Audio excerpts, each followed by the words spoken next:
Last time, we locked you inside a Victorian prison, where the punishment was silence. Before that, we dug through the worst jobs in history. Tonight we're opening something worse. The medicine cabinet. It's the year 1348. You wake up with a fever. You do the sensible thing. You go and see a doctor. And statistically, that decision might be the thing that kills you. For most of the last 1,000 years, medicine was a coin flip performed by very confident men. They prescribed poison. They drained the blood of dying patients. They sold you ground-up corpses and charged extra for the good ones. But here's the part that keeps me up at night. One of the cures on tonight's list actually worked. Not probably, not maybe. In 2015, scientists rebuilt it in a laboratory, tested it against a superbug that laughs at modern antibiotics, and the medieval recipe won. So which one was it? Keep watching. To understand the damage, you have to understand the theory. Medieval doctors believed the human body was a jar containing 4 liquids: blood, phlegm, yellow bile, and black bile. Healthy meant balanced. Sick meant one of them had taken over. It's elegant, it's tidy, and it is completely wrong. Every single treatment in this video is built on top of it. So how did a physician diagnose you? He looked at your urine. He held the flask up to a candle and compared the color to a painted wheel. And sometimes I need you to sit with this. He tasted it, which, strangely, was the closest thing to real science in the room. Sweet urine meant diabetes. He was right about that, for entirely the wrong reasons. That's the pattern for tonight.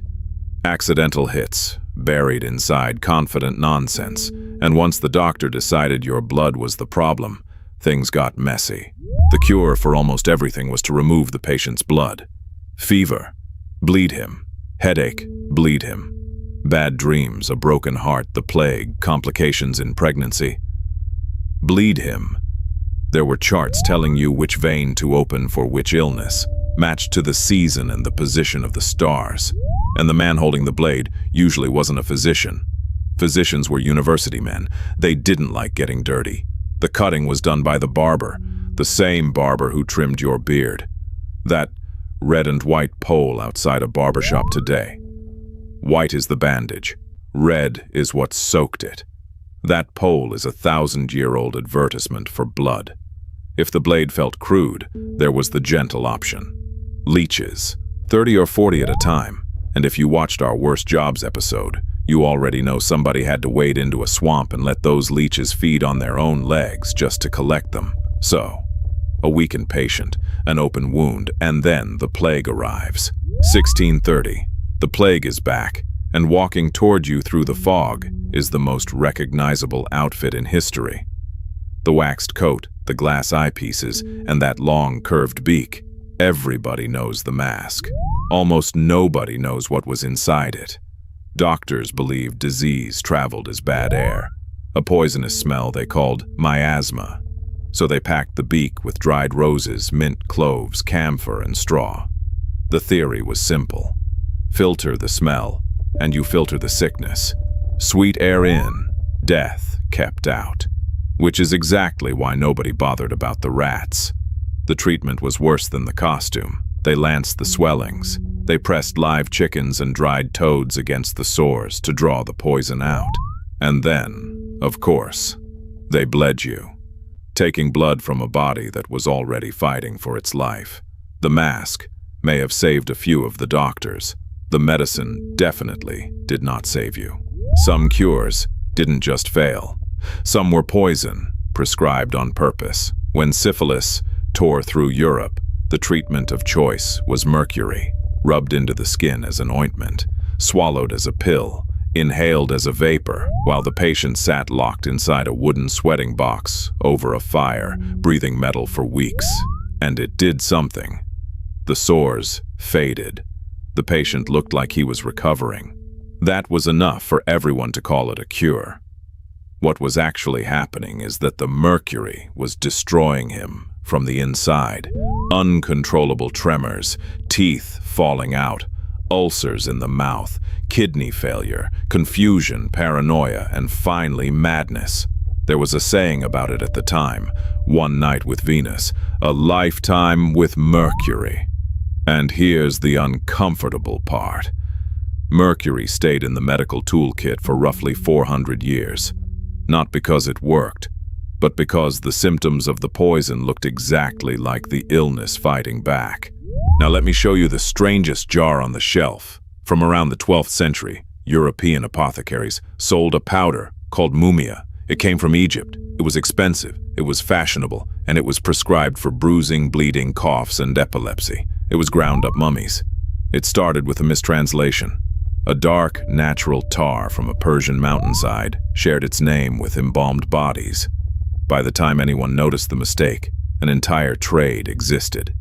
Tombs were emptied, and when Egypt ran out of mummies, suppliers simply faked it, drying the bodies of executed criminals and the poor in ovens and selling them as ancient. This was not some fringe superstition. Kings drank it. One English king carried his own private tincture made from powdered human skull. The logic was, like cures like, pain in your head, eat a skull. So here's a question, and I actually want an answer in the comments. If a cure genuinely worked, but nobody would tell you what was in it, would you take it? Because that question is about to matter. Which brings us to the operating table. No anesthetic, no antiseptic, and no idea that germs exist. Surgery meant being held down by 4 strong men while a barber sawed. Except that's not entirely true. And this is where the story turns, because medieval physicians did have a sleeping draught. They called it dwale. Archaeologists digging out a medieval hospital in Scotland found the proof in the drains: hemlock, henbane, opium poppy, every one of them lethal in the wrong amount. Mixed correctly, it could put a patient under for days. Mixed wrong, the patient never woke up at all. There was no measurement, no standard dose, no way to test whether this year's plants were stronger than last year's. The line between anesthesia and execution was a monk's guess, so they weren't fools. They were experimenting. What they were missing wasn't intelligence. It was a method, a way to prove whether the thing in the bowl actually worked, which is exactly what somebody finally did. 1,000 years late, in the British Library there is an old English book called Bald's Leechbook, written around the 10th century. It's a manual of remedies, and most of them are useless, but on one page there is a recipe for an eye infection. Garlic, another allium, like leek or onion, wine, and ox bile. Mix them in a brass vessel. Leave it alone for 9 nights, then apply it. In 2015, a team at the University of Nottingham did something nobody had bothered to do. They followed the instructions exactly, and then they tested the result on MRSA, the hospital superbug that shrugs off modern antibiotics. They expected nothing. What they got was a slaughter. Established colonies of bacteria, billions of cells, sealed inside a protective biofilm, reduced to almost nothing. Around 90% killed.